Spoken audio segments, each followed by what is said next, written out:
This story took place when I was 16. My grandmother hails from a small village in the taiga, which, during my last visit, had only 12 remaining households. She had 6 children, all of whom moved to various cities across the vast expanse of the Soviet Union, leaving only one of my grandmother's sisters still living in the village. We often visited this enchanting place in the summer with its majestic pine trees, winding, crystal clear river, and the soothing sounds of nature, offering countless joys of rural life. One day, my grandmother visited us and mentioned to my mother her plans to see Galka, my great aunt, lamenting that we were all getting older and wondering when they would see each other again. Hearing this conversation, I eagerly convinced my grandmother to take me along. First, my parents had started building a cottage that summer, and the thought of spending the entire summer mixing mortar, passing bricks to drunken builders, and inhaling the smell of brick dust mixed with the stench of Prima cigarettes was far from appealing. Second, I could spend 2 weeks fishing and horseback riding, especially since my great-aunt's neighbors often welcomed her grandson Yegor, with whom I had bonded during previous visits. To my surprise, my mother agreed easily, and soon I was jostling in a cramped Pazik bus, my bag in tow. After 10 hours of bumping along the roads, we finally reached the village. The meeting was grand. All the locals gathered, as was the custom. We drank, reminisced about the past, shed some tears, and ended the evening with some songs. My heart sang when I learned that Yegor would not be coming, leaving me to entertain myself for the next 2 weeks. Aunt Galya's house was quite spacious, and they gave me a cozy spot at the back. As soon as I settled onto the bed, I slipped into the embrace of sleep. To my surprise, I woke up feeling refreshed. The window was open, filling the room with a cool breeze and the fragrant scent of wild herbs that could make even the most hardened pessimist smile. I could hear my grandmother and her sister preparing breakfast in the kitchen, their laughter mingling with the clatter of dishes as they set the table. I quickly dressed and stepped outside to greet everyone, only to find Aunt Galya's son, Uncle Vitya, there. How could I forget him? He was a hunter in the local forests and spent part of his summers visiting his mother. A kind man, he knew the woods intimately and shared fascinating stories with Yegor and me. We exchanged firm handshakes and friendly greetings, remarking on how much I had grown. After breakfast, he invited me to go hunting, which I eagerly accepted. We were headed to an old hunting lodge about 15 kilometers away. After a bit of preparation, we set off. The initial stretch was easy. Although the bright sun filtered through the canopies of ancient trees, the air in the pine forest was cool. The intoxicating scent of pine needles and wild herbs, along with the chorus of unfamiliar birds, made our trek thrilling. We paused to fish, catching free pikes for our soup, a blissful experience. However, as time wore on, fatigue began to set in. For those unfamiliar with the real taiga, I should clarify that it is nothing like the cinematic portrayals of well-defined paths through small spruce forests. Instead, it's a challenging landscape of fallen pines, steep inclines, and branches that seem eager to whip your face. Plenty of frustrating moments. By evening, we reached a vast clearing, and Uncle Vitya indicated that the hunting lodge was just beyond it. I eagerly flopped down into the tall grass, but he stopped me, insisting it would be better to go around. Exhibiting my youthful stubbornness, I argued with him, trying to explain geometrical principles to persuade him to take a shorter route. Yet, for some reason, he remained resolute. Grumbling, I followed him to skirt around the massive clearing. He tried to engage me in conversation, but I made it clear I was still miffed. "Trust me, this is for the best," my uncle said. "Why is that?" I retorted. "Listen, this entire field used to be mowed by the whole village," he began, sharing his story. It was divided into plots for each household, and haymaking began. The village elder allocated the plots fairly, without favoring anyone. But once, your grandmother and I nearly took offense. One day, we went to collect hay from our plot and noticed a girl in the distance on another plot, working alone while we struggled to gather a single stack. "Vitya, whose plot is that?" your grandmother asked. "That is the elder's. His daughter is working there. Look at the plot he took for himself. The grass is thick and she is finishing stacks in no time. What a sly one." We continued to work, but suddenly, we heard Polinka, she was the headman's daughter, calling out to us, waving her arms. I told your grandmother, "Go see what she wants. I will keep working." She went, and I stayed behind. Time passed, and she returned, pale as a ghost, saying, "I was following Polinka, but she kept moving farther away, still calling me." I finally reached the edge of the forest, where she stopped, smiling at me. But Vitya, I got scared. I did not dare go into the forest. Something felt off about her. What happened next? I asked. My curiosity was piqued. Nothing. We continued working, but we saw Polinka had returned to her plot, raking hay again. Then she started calling out to us again, waving as if urging us to come closer. I told your grandmother not to pay her any mind. She must have overheated. We finished our work and noticed that the headman's daughter had vanished. Upon returning to the village, the first thing your grandmother did was rush to the chairman's house to find out what Polinka wanted. I stayed behind to unharness the horse when suddenly your grandmother burst in, crying, "Vitya, it was the devil." I asked her, "What devil?" She replied, "Polinka left for the city with her father in the collective farm car this morning." I felt a chill at that moment, but a grain of doubt lingered. Perhaps it was just a cruel prank. I calmed your grandmother and went back to my tasks, completely forgetting about the incident. Suddenly, I heard a car stop at the chairman's house and Polinka got out with her father. I later learned from the driver that they had indeed been in town all day. The haymaking went on as usual, but only at our place did odd things begin to happen. The villagers claimed to see various figures, some familiar, some unfamiliar, and some even claimed to see themselves. During a collective farm meeting, fearing something worse might occur, they all decided to move the haymaking to different fields. Fortunately, there were some available, though they were smaller, but at least they were devoid of any devilish disturbances. Did everything clear up? I asked. Yeah. No one else noticed anything unusual, Uncle Vitya replied.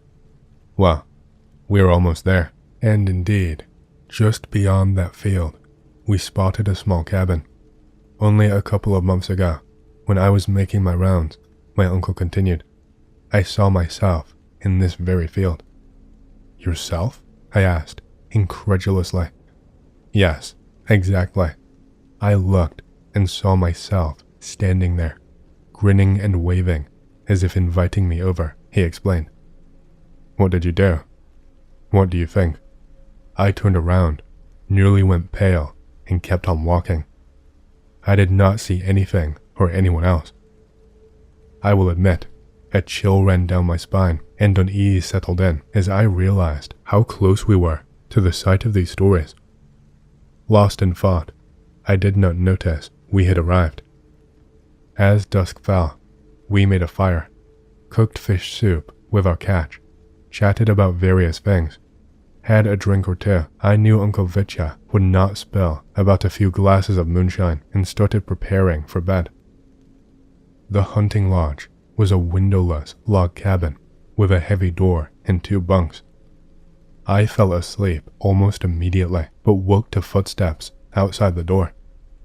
Why can't I sleep, I wondered. But then I saw Uncle Vitya sitting next to a kerosene lamp, motioning for silence. I sat up, not feeling scared. I assumed a bear had caught our scent and was looking for leftovers. We were behind strong walls, with a sturdy door and bolt. Plus, we had our guns.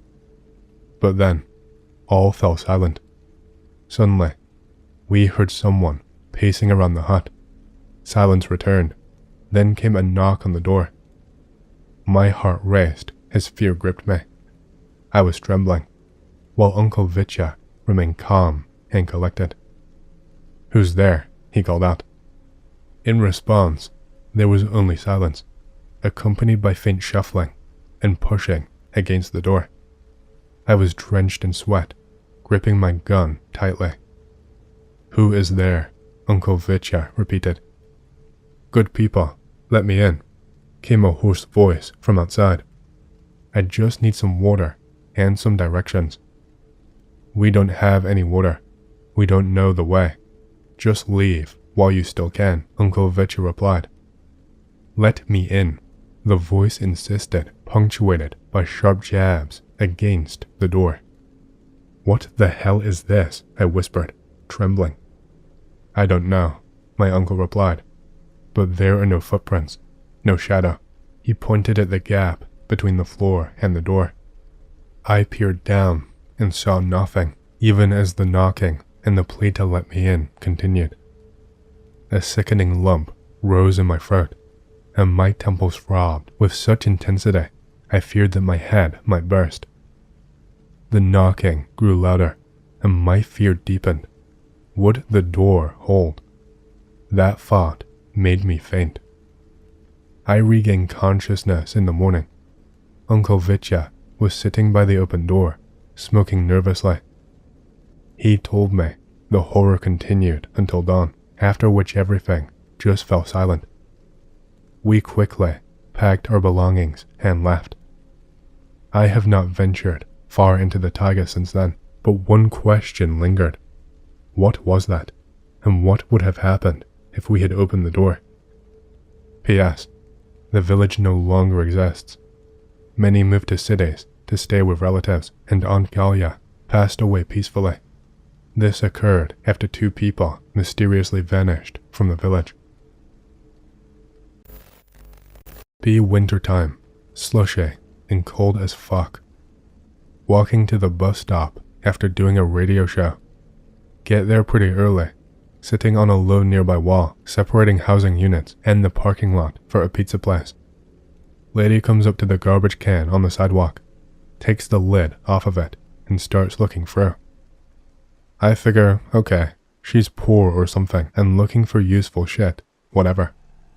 She takes out a pair of pants, checking out the size, and if there are any rips, I assume, folds them and puts them back in, pulls out a bag of something, looks through it, and sets it on the sidewalk, takes out the pants again, does the same thing, again, folding them, takes a stack of papers out of the garbage can, looks through them, takes some papers out of her bag/purse, adds them to the stack from the garbage, looks through the whole thing, carefully places them in the can, puts the bag she took out earlier in the garbage, puts the lid back on the can and walks away.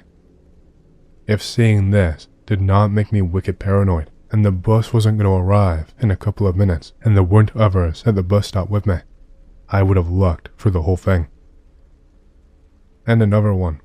This one is not as weird, but it was just a really strange experience for me. Coming home from D&D session. Take a slightly different route than usual. Friends said it was quicker. Did not know the area very well, and I was not feeling well, so I got kinda lost. Finally, find my way onto the bus. Fall asleep on the bus home. I was tired, and I'm bad at staying awake on moving vehicles.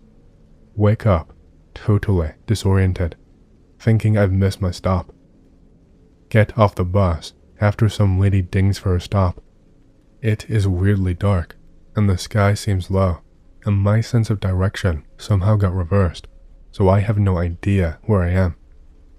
Tried to make my way in the direction I thought was home. Lady seems anxious, probably thought I was following her, and I probably seemed off since I was disoriented. Stop at a corner, trying to figure out where the fuck I am. Hear sirens in the distance. Someone's car is parked and playing music really loudly. Still weirdly dark for the area and time of night. Truck drives slowly to where I am.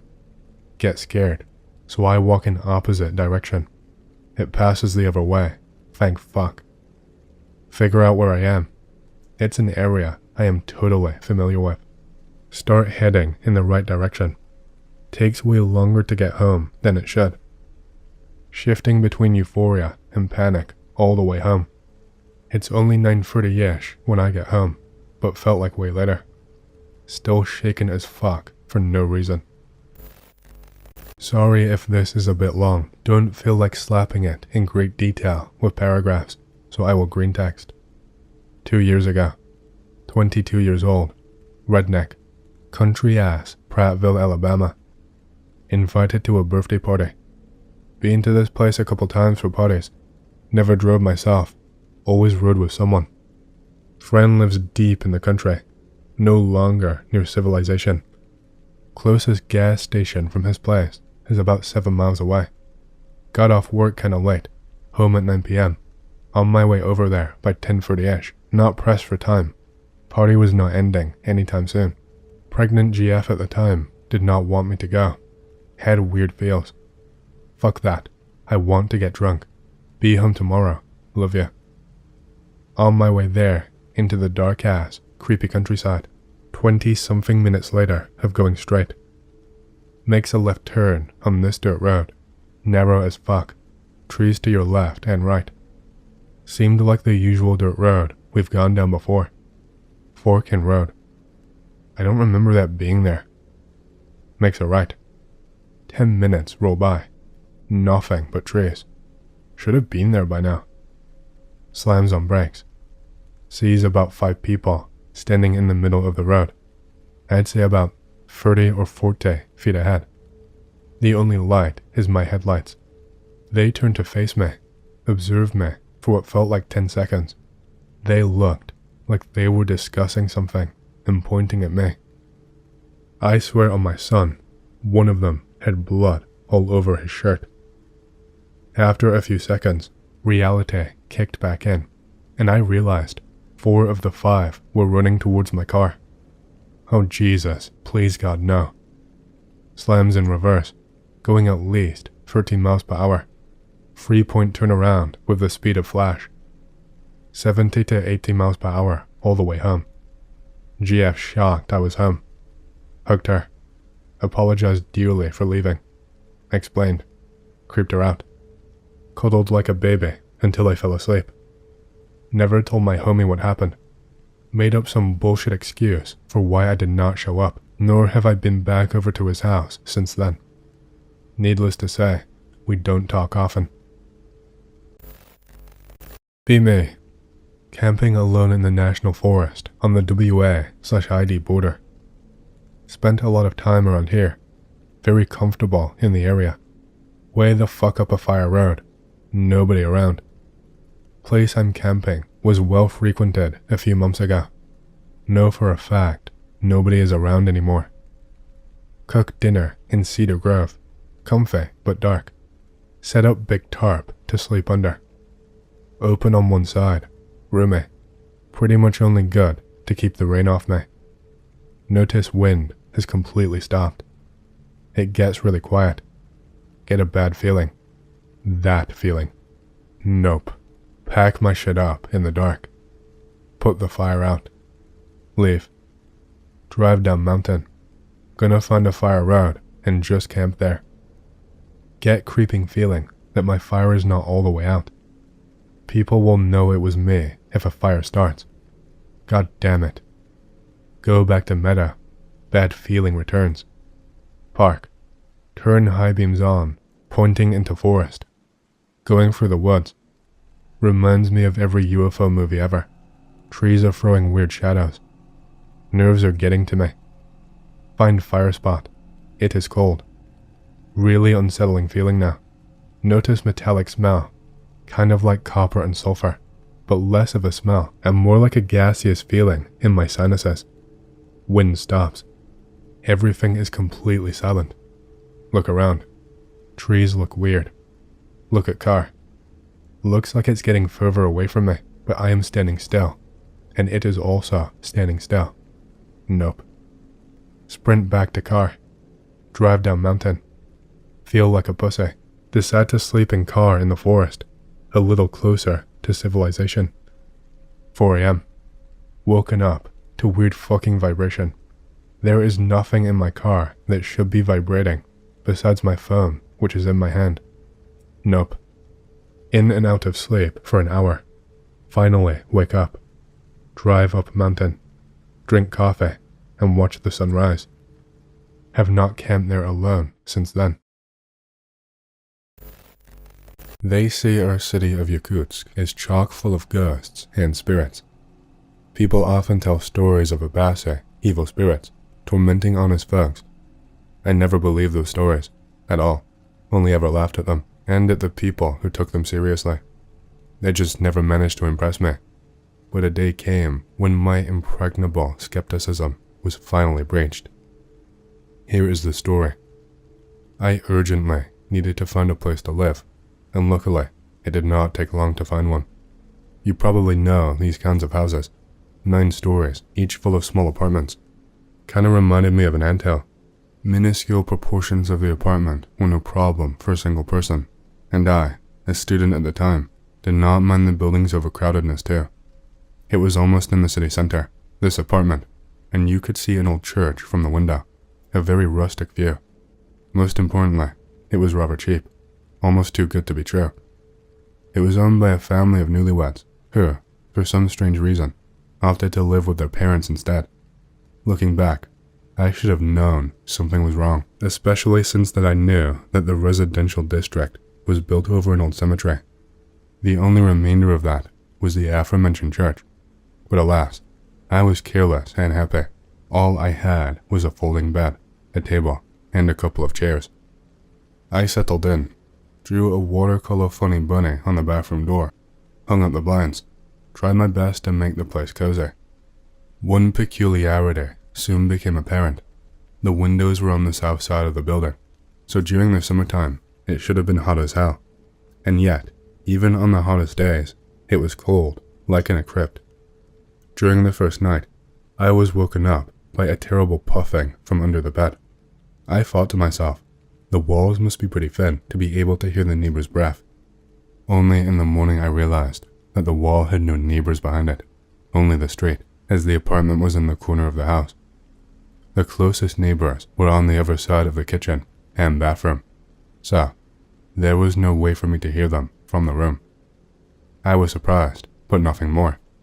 In several days' time, I was surprised even more when I was woken up by a rhythmic noise of small bare feet running around. Water was running in the bathroom, and a child's small, wet footmarks traces could be seen appearing on the floor, appearing and disappearing right there and then. To say that I was shocked would be to say nothing. I decided that it must have been a dream. I could not think up another explanation. So I went back to bed and went back to sleep. When the nights became darker by the end of summer, the reek horror began. I could not explain why, but I was feeling pure dread. I started leaving the lights on during the night. Soon, the lights broke. I called electricians, and they repaired the wires, but on the next day, they broke again, so I called them again. Soon, they were coming 5 times a week. I am not exaggerating. I was pissed.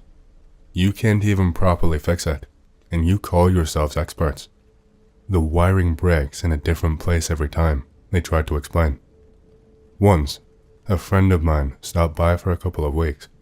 After the first night spent at my place, she said, "You know, you should really at least sprinkle the place with some holy water, perhaps."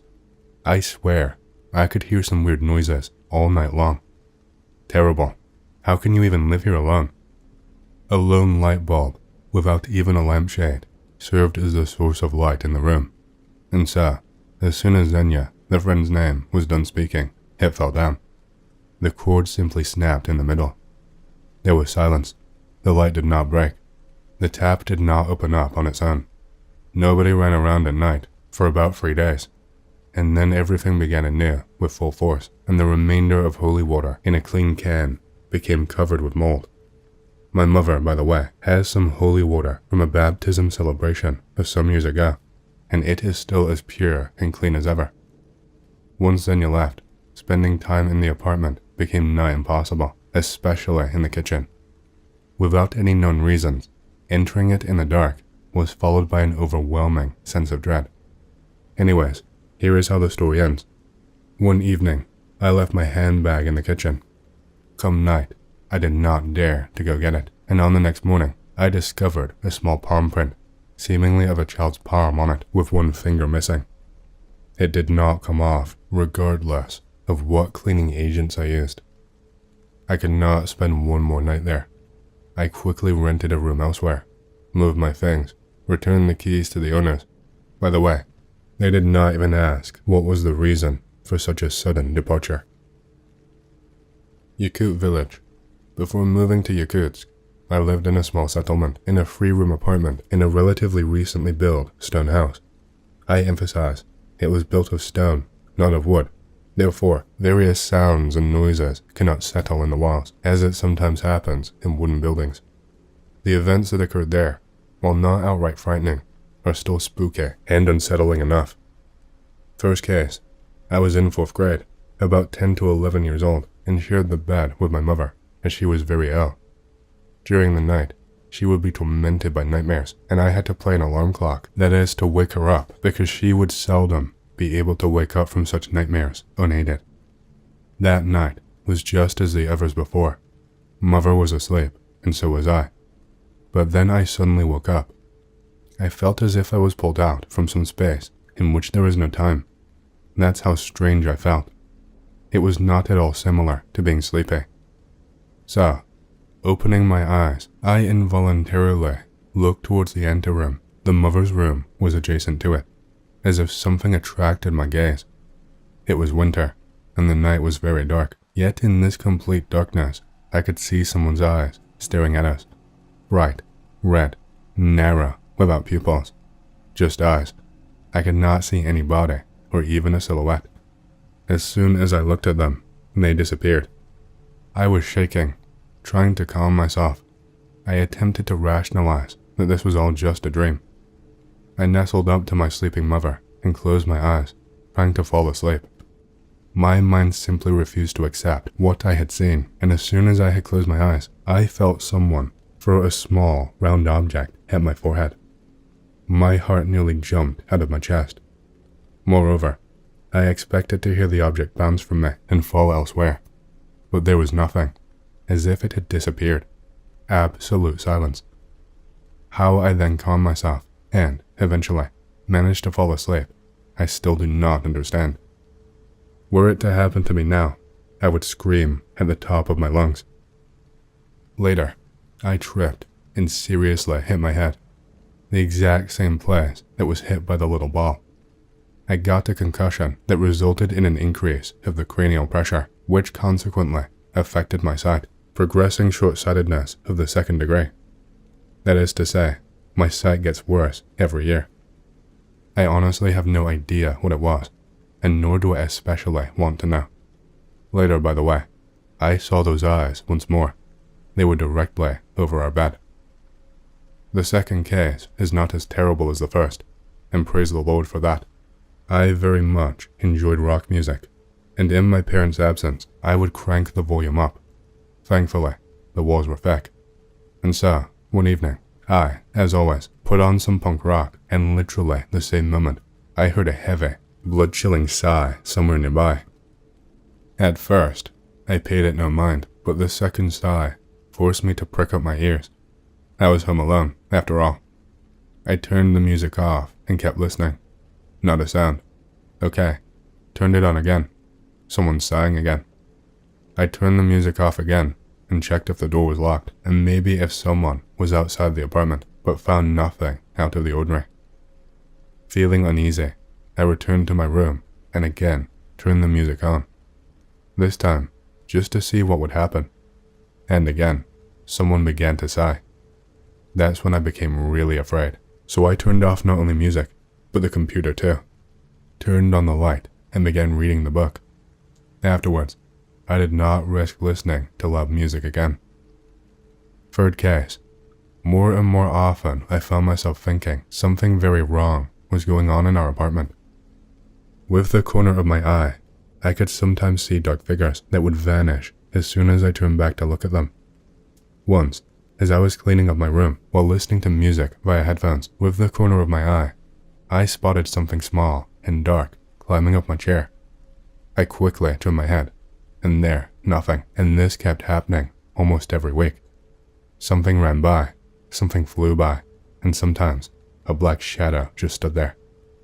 Later, I learned just with the corner of one's eye is how people usually spot supernatural entities. For some time, I had a habit to wake up at 5 a.m. and just lie in bed until dawn. And so, woken up, as always, by my biological clock, I heard a chair creak from the kitchen. Usually, such sounds can be heard when moving furniture. I wondered why my parents rose so early, but when I asked them later, during the day, they both insisted they were merely sleeping at that time and were nowhere near the kitchen. The only thought I could think was, I heard similar sounds later when a girlfriend of mine was sleeping over. My brother heard it too. Once, our 5-year-old cousin was staying with us and we were scaring her for fun, telling her the boogeyman would come and take her away. We knocked on the door to the room, not the apartment, saying, "Here, can you hear that? He is knocking for you." The child, naturally, began to cry, and we stopped the tomfoolery, and that's when we heard genuine knocking at the door from the other side. My God, never before or after have I ran as fast as at that very moment. Together with my brother and cousin, we rushed to the balcony and locked ourselves there, for we knew that there was no one but us at home at that time.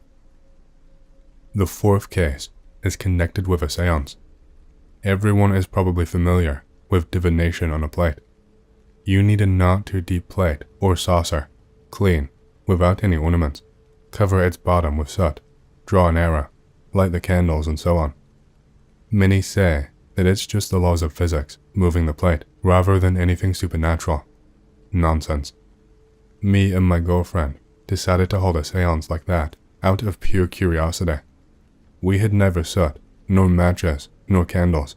Instead, we used eyeshadow, which we used to cover the plate's bottom. By the way, the plate had a gilded border, drew an arrow with a pencil, and substituted candles for my mobile phone flashlight, setting display lighting at the maximum setting. And now try to imagine our horror when the plate actually began to move on its own, without any assistance.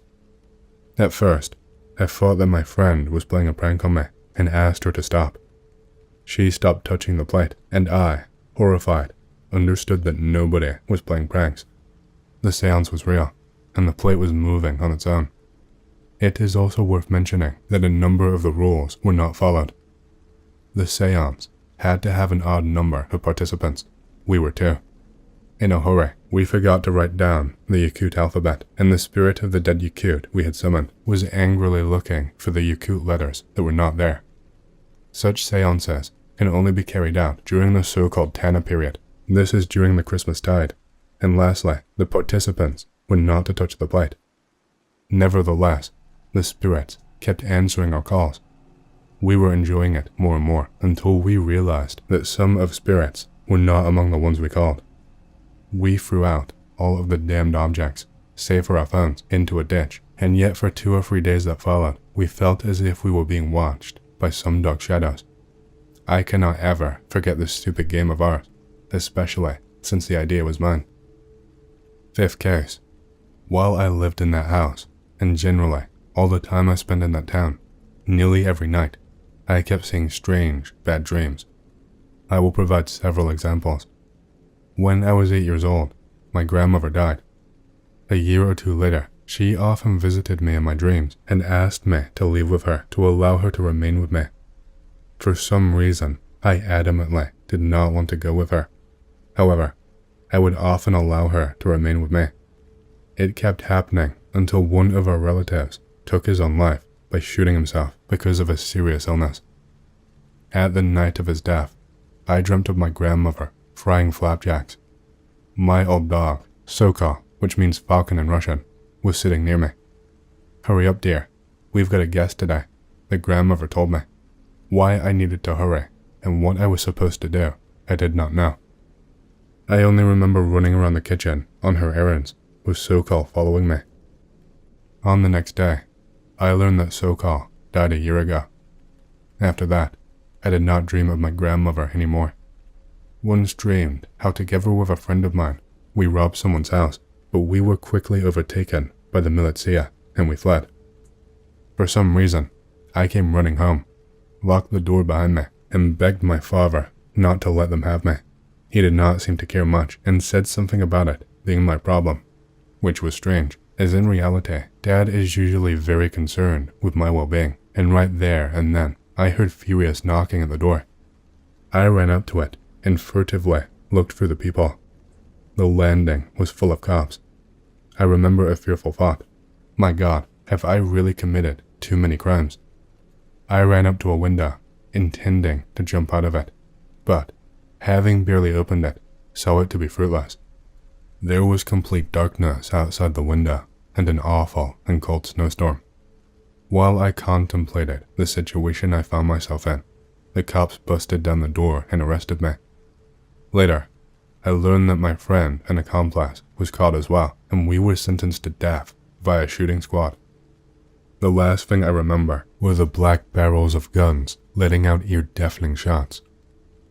On the following morning, I learned that they arrested my classmate, who, along with his friend, robbed a house. They were using a window to take things out when the owner returned. He handed the would-be thieves over to the cops, and the classmate, who didn't exactly behave himself prior to that, assault, carjacking, small-time vandalism, damage to property, alcohol consumption in public places, etc., got a very big sentence that he is still serving. Well, and, of course, it would not be business as usual without evil spirits involved. Once, I dreamt about a big black man. Honestly though, I do not know whether it could be called a man at all. Rather, something man-shaped, and problems in life soon followed. Quarrels, arguments, poor health. I hope you understand why I have no love for the town and the house. Having moved to Yakutsk, I, perhaps, for the first time in my life, learned what it meant to sleep peacefully, and not fearing to dream of some devilry. By the way, I had no more visions or strange dreams ever since I moved, but whenever I go back to the hometown, everything begins anew. Also, living in the capital improved my health too. When I lived in the town, I was spending a lot of time bedridden, suffering terrible headaches due to cranial pressure. Sometimes, I would sleep for 2 or 3 days straight, getting up only to eat and use the toilet. I very much hope to never encounter the supernatural again in my life.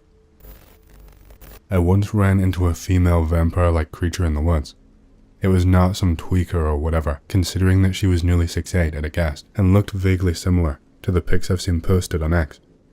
Greentext, I guess. B16 in a rural area in the US with a fair amount of brush and woods on our property. Spring. There is this one stretch of like 70 acres that is extremely dense, full of annoying blackberry bushes and foliage that makes it twilight-esque even in the day.